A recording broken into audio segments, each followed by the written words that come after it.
नमस्कार दर्शकों, नमस्कार। मैं हूं बिंदुसार पांडे और आप देख रहे हैं सोशल स्प्रेड। बसपा सुप्रीमो सुश्री बहन मायावती जी ने आज छोटे छोटे पदाधिकारियों के साथ मीटिंग की और साफ संकेत दिया कि भारतीय जनता पार्टी की सरकार में ब्राह्मणों का कोई सम्मान नहीं है, ब्राह्मण पीड़ित है, शोषित है और परेशान है। इसी को लेकर के आज बात करेंगे। दारुल शिफा पर हमारे साथ बहुत सारे वक्ता हैं, जानेंगे उनकी राय।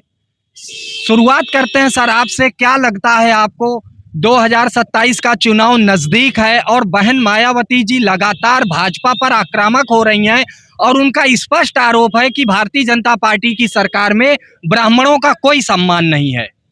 सवाल यह है कि उनकी बात को सुन कौन रहा है? ब्राह्मण उनकी बात को कोई नोटिस ले रहा है? जब बहन कुमारी मायावती जी मुख्यमंत्री थी उत्तर प्रदेश में, तो उन्होंने एक ही ब्राह्मण परिवार को, श्री सतीश चंद्र मिश्रा जी के परिवार को दर्जनों लाल बत्ती गाड़ियां दी थी। उनके बहन को, बहनोई को, भांजे को, भतीजे को, दामाद को।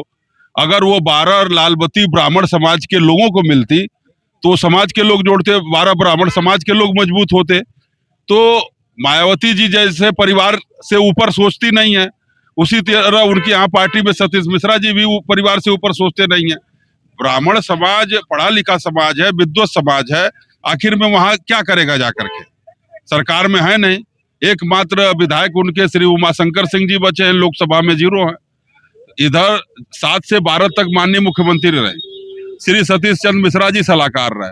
आप उठा करके देखिए, उनके मिश्रा जी के परिवार से दर्जनों लाल बत्तियां उनके परिवार में रही। उनकी माता जी के नाम से शकुंतला मिश्रा, उनके पिताजी के नाम से मेडिकल कॉलेज बनवाई। अगर किसी ब्राह्मण अन्य समाज के नाम से बनाती, मंगल पांडे के नाम से बनाती, चित्तू पांडे के नाम से बनाती, चंद्रशेखर आजाद के नाम से बनाती, ब्राह्मण समाज में बहुत सारे राहुल सांकृत्यानंद हुए हैं, चाहे परशुराम के नाम से बनवाती, तो समाज जुड़ता। सतीश चंद्र मिश्रा जी का परिवार तो ब्राह्मण समाज है नहीं। और आज भारतीय जनता पार्टी में जो कभी श्री ब्रजेश पाठक जी लोकसभा राज्यसभा सांसद हुआ करते थे बहुजन समाज पार्टी में, आज भारतीय जनता पार्टी में उनको डिप्टी सीएम बनाया गया है। श्री दिनेश शर्मा जी से पहले डिप्टी सीएम थे और उनको रोक करके श्री ब्रजेश पाठक को बढ़ाया गया, इसलिए कि सबसे ज्यादा ब्राह्मणों का सम्मान अगर कोई करती है तो भारतीय जनता पार्टी करती है। बसपा में सबसे ज्यादा 100-125 करीब विधायक और पदाधिकारी सब बसपा से आए हुए हैं। अगर बहुजन समाज पार्टी में इनका सम्मान होता तो भारतीय जनता पार्टी में क्यों आते? कहीं ना कहीं समाजवादी पार्टी और बहुजन समाज पार्टी से ऊब कर को 7 से 12 तक बहन जी मुख्यमंत्री थी। बहन जी का कार्यकाल अच्छा होता तो सिर्फ अखिलेश यादव जी 12 में क्यों आते? 12 से 17 तक अखिलेश जी रहे, फिर उसके बाद अखिलेश जी का अगर कार्यकाल अच्छा होता तो फिर भारतीय जनता पार्टी क्यों 17 में आती? तो कहीं ना कहीं उत्तर प्रदेश की जनता सपा बसपा के भ्रष्टाचार से और गुंडाराज से उब चुकी थी, इसलिए यहाँ श्री योगी आदित्यनाथ जी के नेतृत्व में भारतीय जनता पार्टी की सरकार बनी। जब सरकार बनी तो फिर 22 में चुनाव हुआ, फिर जनता ने श्री योगी आदित्यनाथ जी को जिताया, विश्वास किया। चुनाव तो बसपा भी लड़ रही थी, सपा भी लड़ रही थी। अगर इनके कार्य अच्छे होते तो जनता इन पे मोहर लगाती, लेकिन जनता ने इनको नकारा। तो बहन जी अब जो वोट प्रतिशत कभी बीएसपी का 30% होता था, आज 9-10% पे आ गया है। जो 3-4% जो उसका मूल वोट था, जो रविदास समाज का 13.5% वोट है 2001 की सामाजिक न्याय समिति की जनगणना में जो श्री राजनाथ सिंह मुख्यमंत्री थे कराए थे, 13.5% दिखाया गया था। उसमें 3-3.5% वोट रविदास समाज का वो सीधे सीधे भारतीय जनता पार्टी के साथ शिफ्ट हो गया है। जब अपना ही वोट उनके साथ नहीं है तो ब्राह्मण समाज कैसे आ जाएगा? आएंगे आपके पास।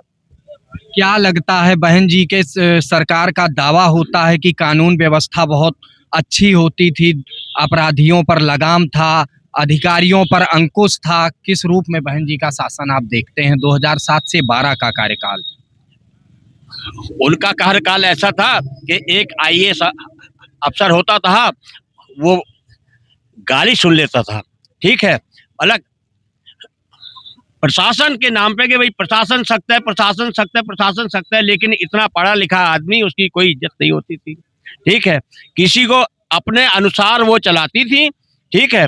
और कहने का मतलब है कि जब उन्होंने काशीराम के नेतृत्व में पहली बार इनकी एक हजरत महल पार्क में मीटिंग हो रही थी, तो इनके जितने भी कार्यकर्ता आ रहे थे, लाखों की तादाद में आए, सब एक ही नारा लगा रहे थे, तिलक तराजू और तलवार, इनको मारो जूते चार।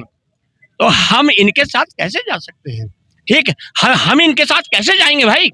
ठीक है, इस बात को सवर्ण समाज हमेशा ध्यान में रखे कि इन लोगों का जो नारा था उस नारे को ध्यान रखना। अगर इनकी सरकार आ जाएगी तो ये वही काम करेंगे जो इनका नारा था। ठीक है, तो हम तो नहीं जानने वाले। हाँ ठीक है, हम यूजीसी के मामले पे, अदर मामले पे भाजपा से इस समय परेशान जरूर हैं, लेकिन पराजित नहीं है। तो भाजपा परेशान हो सकती है, पराजित नहीं हो सकती। ठीक है, तो अभी तो 27 का इलेक्शन है और हम बाबा जी के साथ में थे, बाबा जी के साथ में हैं, बाबा जी के साथ में रहेंगे।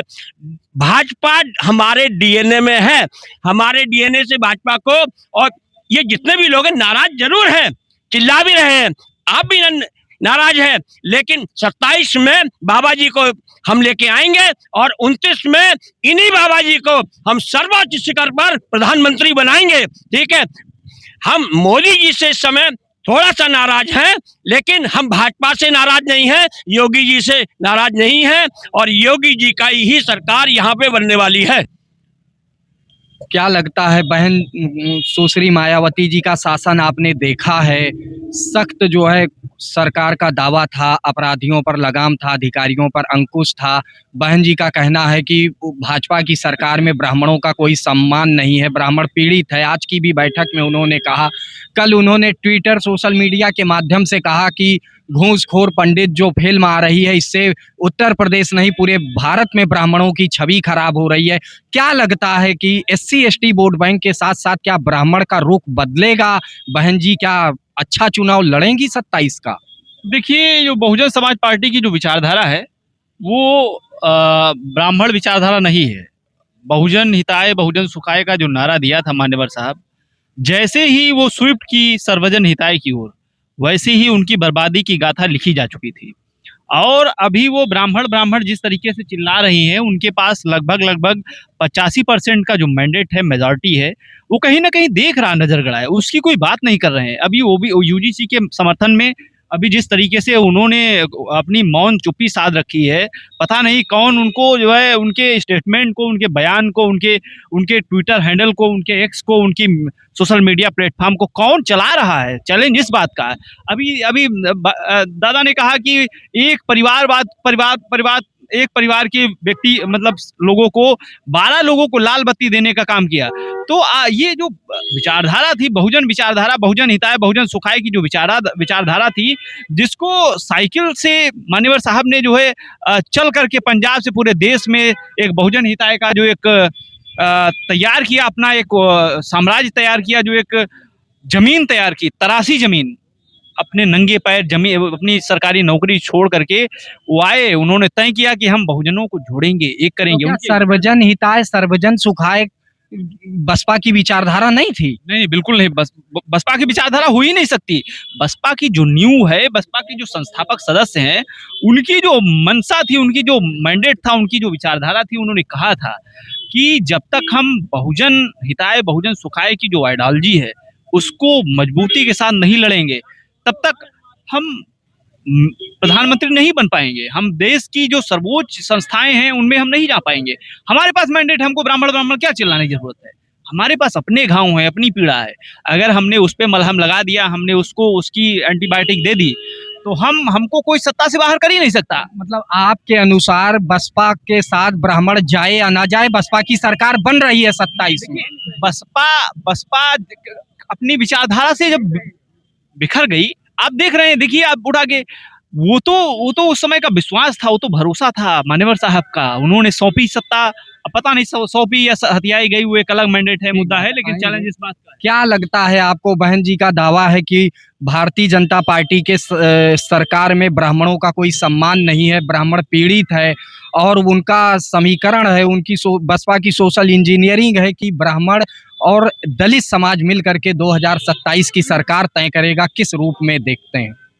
ब्राह्मणों की जरूरतें नहीं है इनको। इनके कहने का मतलब है सर्वजन समाज की बात करने वाली बसपा जो है, उसमें सर्वजन नहीं कह रहे हैं कि अपने समाज के लोग ही इतने काफी हैं, सरकार बना लेंगे। तो ब्राह्मण जोड़ने की क्या जरूरत है यार? इसका मतलब आप कह रहे हैं कौन हैंडल उनका ट्विटर हैंडल यूज कर रहा है, क्या है? अरे बहन जी इतनी बड़ी नेता है, बताइए उनका ट्विटर हैंडल कोई और यूज कर लेगा? थे नहीं हैं। आप अब ये ब्राह्मणवाद मतलब समझ, ब्राह्मणवाद क्या है? ब्राह्मणवाद मतलब सबको गाली देता है, सबको मारता है, प्रताड़ित करता है, ये ब्राह्मणवाद है इनके हिसाब से।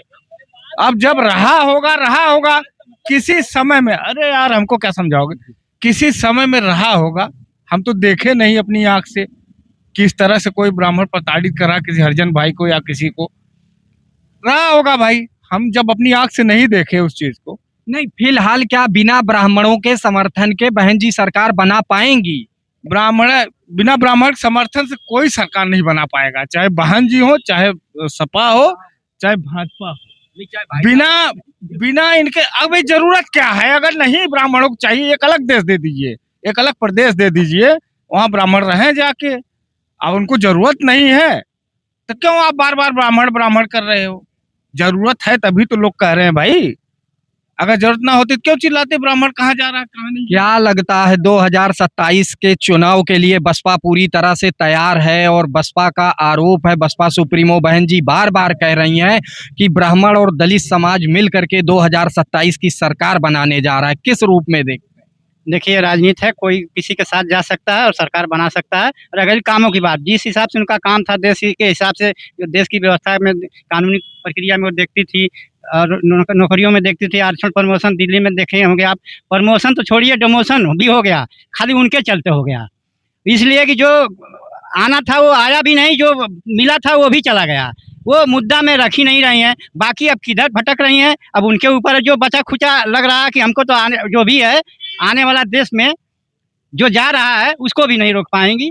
मतलब बहन जी अपनी चुनाव की जो तैयारी कर रही हैं, आपके अनुसार वो अपना मुद्दा ही खो दे रही हैं? खो गया, प्रमोशन का आप देख लीजिए, क्योंकि बराबर सत्ता पक्ष भागता रहा, लेकिन ये आपस ले आती रही, सबको मिला जुला के प्रमोशन की बात छोड़िए, डोमोशन तक हो गया और सबकी निगाहें उस पर है। और आगे देखिए लड़ाई की तो लड़ाई है, अपने हिसाब से कितना आगे बढ़ती है उनके ऊपर है।